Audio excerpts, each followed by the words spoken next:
రోజు మనకి ఇక్కడ మంగళగిరి పానకాల స్వామికి రోజు ఏ విధంగా అయితే పానకాలు పోసి అగ్నిపర్వతం బద్దలు కాకుండా చూసుకుంటారో అట్లానే వాళ్ళు సమన్వయంతో వాళ్ళు ఎంత రెచ్చగొట్టినా ఎంత భయపెట్టినా వాళ్ళు కూడా మనకి రాక్షసుడు ఉన్నంత వరకు మనకి చాలా ఇబ్బంది కాబట్టి భరాయించాలి. ఎన్నికలు వచ్చిన దాకా మనం ఏం చేయలేం కాబట్టి వాళ్ళు చాలా ప్రశాంతంగా చాలా తెలివిగా సమన్వయంతో ప్రజలు జగన్మోహన్ రెడ్డి మీద పోరాడి గెలిచారు. ఇక్కడ గమనించుకోవాల్సిన అంశం, కూటమి గెలిచిందని అయితే నేను భావించలేదు. పవన్ ప్రజలు గెలిచారు జగన్మోహన్ రెడ్డి మీద.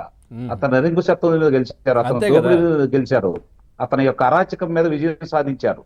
ఇప్పుడు ఈ విజయం సాధించిన ప్రజలు ఈ రోజు మనస్ఫూర్తిగా ఏం కోరుకుంటున్నారు అయ్యా అంటే, గతంలో ఈ అరాచకాలకు పాల్పడ్డ వాళ్ళందరూ కూడా ఈ రోజు వరుస పెట్టి ఏ రోజైతే కారాగారానికి వెళ్తున్నారో వాళ్ళ యొక్క విషయాలన్నీ కూడా ఒక్కోటి బయటకు వచ్చిన తర్వాత జనం కూడా విస్తుపోతున్నారు. మనకు తెలిసిన 10% అయితే ఇంకా 90% ఇన్ని ఘోరాలు చేశారా, ఇన్ని నేరాలు చేశారా, ఇంత దోపిడీ చేశారా, ఇప్పుడు అర్థం కాని పరిస్థితి. ఈ రోజు చంద్రబాబు నాయుడు గారు 14 సంవత్సరాలు ముఖ్యమంత్రిగా చేసిన చంద్రబాబు నాయుడు గారికి ఆర్థిక పరిస్థితి ఎంత ఘోరంగా ఉందని ఆయన కూడా అర్థం కాని పరిస్థితుల్లో ఈ రోజు నెట్టేశారు. అంటే వాళ్ళు ఈ రోజు కూడా రమారమి నాకు తెలిసిన లెక్కల ప్రకారం 3 లక్షల కోట్ల రూపాయలకి ఇంకా లెక్కలు కూడా అందట్లేదు. అంటే వాళ్ళు ఏ విధంగా దీన్ని చేశారో ఇప్పుడు మనం ఒకసారి గమనించుకోవాలి.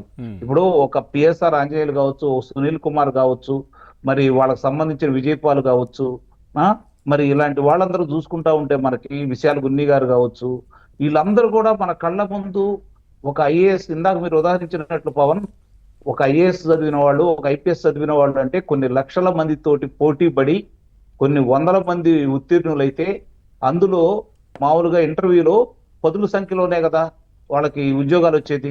మరి ఆ ఉద్యోగాలు వచ్చిన వాళ్ళు బజార్కి వస్తే వాళ్ళ కుటుంబ సభ్యులు, వాళ్ళ గ్రామస్తులు, స్నేహితులు, వాళ్ళ సామాజిక వర్గం వాళ్ళు మా వాడు ఐఏఎస్ అయ్యాడు, మా వాడు ఐపీఎస్ అయ్యాడని చెప్పని సగర్వంగా చెప్పుకునే పరిస్థితి నుంచి ఈ రోజు పలానాళ్ళు ఎవరంటే నాకు తెలియదు, ఈ దౌర్భాగ్యుడు మా వాడు కాదని చెప్పుకునే స్థాయికి వాళ్ళు దిగజారిపోయారు. అంటే ఇంతకంటే అవమానమైన సంఘటనలు ఇంకేమన్నా ఉంటాయా?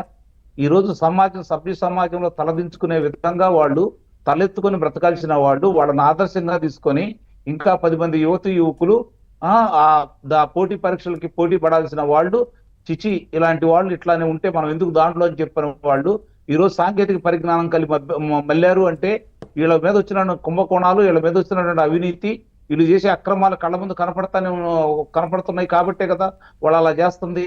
ఒక రాజకీయ నాయకుడు ఈ రోజు ఒకసారి శాసనసభ్యుడయ్యి లేదంటే ఒకసారి లోక్సభ సభ్యుడైన తర్వాత అతని జీవితాంతం అతను చేసే మంచి పనుల గురించి మాట్లాడుకోవాలి. గతంలో ఎందరో మహానుభావుల గురించి ఈ రోజు మాట్లాడుకుంటా ఉన్నాం.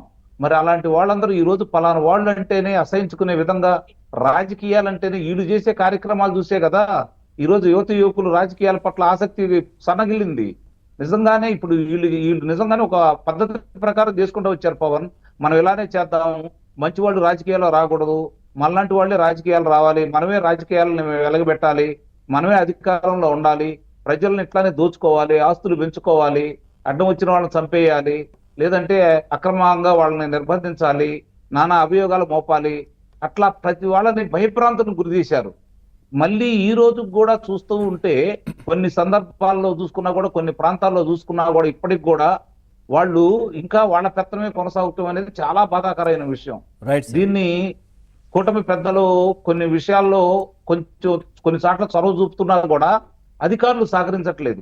దీనికి నాకు తెలిసినంత వరకు ఒకటే ప్రత్యామ్నాయం ఉంది పవన్, ఇప్పుడు వీలైన తొందరగా గ్రూప్ 1, గ్రూప్ 2 పరీక్షలు కనుక నిర్వహించేసి ఎవరైతే అవినీతి పనులు ఉన్నారో వాళ్ళని పక్కన పెట్టి ఉత్తీర్ణులైన పిల్లలు కనుక బాధ్యతలు అప్పచెబితే చంద్రబాబు నాయుడు గారు, ఈ కూటమి పెద్దలు ఆలోచనకు అనుగుణంగా వాళ్ళు పనిచేస్తారని అయితే నేను భావిస్తున్నాను. కంక్లూడ్ చేయండి సార్. అట్లాగే ఫైనల్ గా ఇప్పుడు అట్లే ఒకటి గుర్తుపెట్టుకోవాలి, ఇక్కడ జరుగుతున్న పరిణామాలన్నీ కూడా మన కళ్ళ ముందు ఇట్లా కనపడతా ఉన్నప్పుడు ఈ రజనీ గారు కావచ్చు, లేకపోతే వల్లభనేని వంశీ గారు కావచ్చు, పోసాని కృష్ణమురళి గారు కావచ్చు, మరి కొడాలి నాని కావచ్చు, ఇప్పుడు న్యాయస్థానానికి వెళ్ళి వెలుసుబాటు కావాలనుకున్న సజ్జల రామకృష్ణారెడ్డి కావచ్చు, సజ్జల భార్గవరెడ్డి కావచ్చు, మా నాన్నకి చేతికి దెబ్బ తగిలింది, ఆయనకు నేను సేవలు చేయాలని చెప్పని ఈ రోజు ఇందాక మీరు ప్రారంభంలో చెప్పారు మద్యం కుంభకోణం.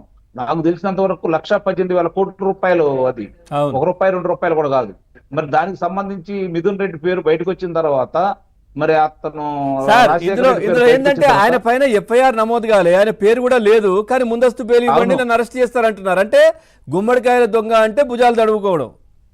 అవునయ్య, వాళ్ళే చేసినప్పుడు వాళ్ళకి తెలుసు కదా అదే అంటున్నా. వాళ్ళు ఏం చేశారో, వాళ్ళు ఎంత మోసం చేశారో, వాళ్ళు ఎంత దోచుకున్నారో వాళ్ళకి తెలుసు కదా. ఆయన పేరు ఎఫ్ఐఆర్ లో కాబట్టే కదా లేదు, వాళ్ళు బయటకు ప్రస్తావన వస్తుంది. లేదు.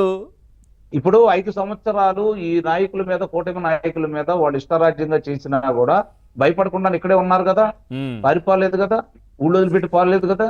మరి వీళ్ళకి ఎందుకు అంత భయం, ఎందుకు ఇలా చేస్తున్నారు అంటే తప్పు చేశారని అర్థమైపోయింది కదా. రైట్ ఆ సార్. తప్పు నుంచి కాపాడుకోవాలంటే ఏం చేయాలి? ఆ అంటే ఈ రోజు వాళ్ళు సంపాదించిన ధనాన్ని, చేతిలో ఉన్న ధనాన్ని అడ్డం పెట్టుకొని వాళ్ళు ఏమేం చేయాలో, ఏ వ్యవస్థల్ని అదుపాయంలో పెట్టుకోవాలో చేసుకుంటూ ముందుకు వెళ్తానే ఉన్నారు.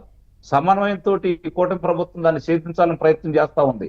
నిస్సందేహంగా అంత సమన్వయం ఉండటం కూడా మంచిదే, అది ప్రజాస్వామ్యానికి మంచిదే. కక్షలు కాఠిన్యాలు అనేది ఏ ప్రభుత్వానికి కూడా మంచిది కాదు, అధినేతలు కూడా మంచిది కాదు. Right sir. కానీ కొన్ని ఉదంతాలకు సంబంధించి కొన్ని కారణాలు కళ్ళ ముందు కనపడుతున్న తర్వాత, ఆధారాలు కనపడుతున్న తర్వాత ఆలస్యం అమృతం విషయం అన్నారు పవన్. రైట్ అది కూడా గమనించుకోవాలి మనం. Right sir. కృష్ణవేణి గారు, మీ కామెంట్స్ ఏంటి?